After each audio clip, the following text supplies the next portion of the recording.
Governor Carla Mironicci from Politico. As you make this landmark announcement today with regard to schools, we notice that the State Superintendent of Schools of Public Instruction is not here with you, Tony Thurmond. He's been the focus of some reports from Politico about an office that is in complete dysfunction, a toxic workplace, many people leaving. Are you concerned about those reports? Do you intend to do anything about that? And are you concerned that the dysfunction in that office could affect your efforts as you tend to address COVID in the schools? Yeah, I'm going to be as transparent as I possibly can.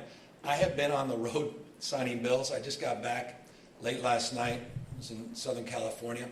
I have not had the opportunity to read the report, but I have had the opportunity of working with the superintendent, and it's been a very good and constructive working relationship, and I look forward to maintaining that relationship for years to come. But I am not privy to the details of those concerns, and I have, again, in the purposes of full transparency, that is on my desk, that information, and that's a subject that I look forward to having, or at least engaging in more conversation with our team and with the superintendent directly. Governor, Kathy Novak from KCBS Radio. On COVID vaccines for broader other groups, a federal judge ordered the state to come up with a plan for mandatory COVID vaccines for staff in California prisons. Given the outbreaks we saw in prisons including San Quentin, would you support a mandate for prison staff? Well, I'm proud of the fact California's made tremendous progress. We haven't been slow to move aggressively. In fact, I put up some of our efforts in prison system, CDCR, up against any states in terms of leaning in to getting our prisoners as well as staff vaccinated. 76%, this is as of yesterday, and forgive me, you caught me, or I don't have the benefit of today's numbers, but 76% of all of our inmates have been fully vaccinated, and 99% have been offered the vaccine.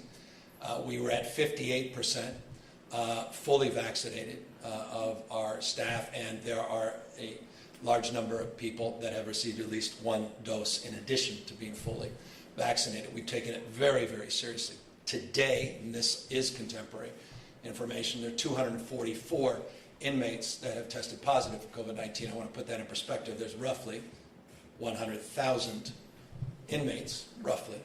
244 have tested positive. I think that gives you a demonstrable sense of our commitment to keep people healthy and safe. We can talk about what happened at San Quentin, the receiver, over a year ago. That created quite a different, that's a different conversation. But on the vaccine front, I think they've made progress, and I appreciate the leadership there for taking it as seriously as they have.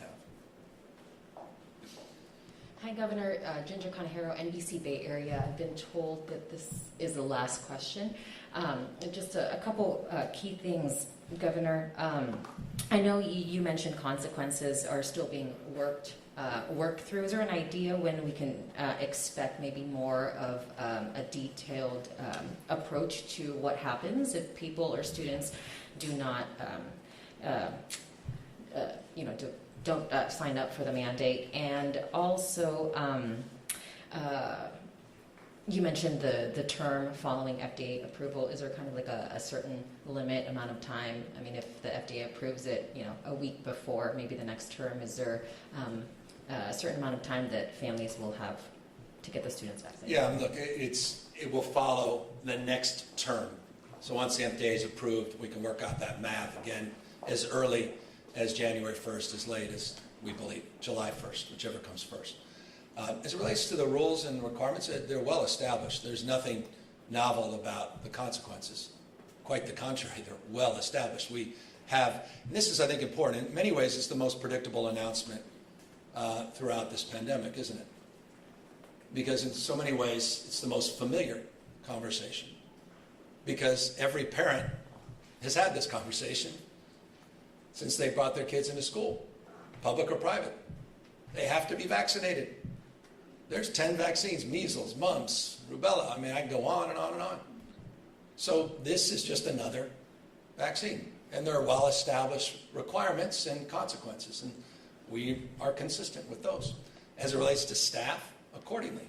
There are many professions where there's staffing requirements, and then there's consequences that are well-established. So we're establishing with consistency those rules and regulations. Again, the one caveat was the I thought, insightful question around the issue of personal beliefs, which came to the fore last year in the legislature, and that's a subsequent legislative conversation, but for the purposes of this announcement, we include that. So this is, again, familiar from my humble perspective. Maybe it's because I have 4 kids, so it's a very familiar conversation.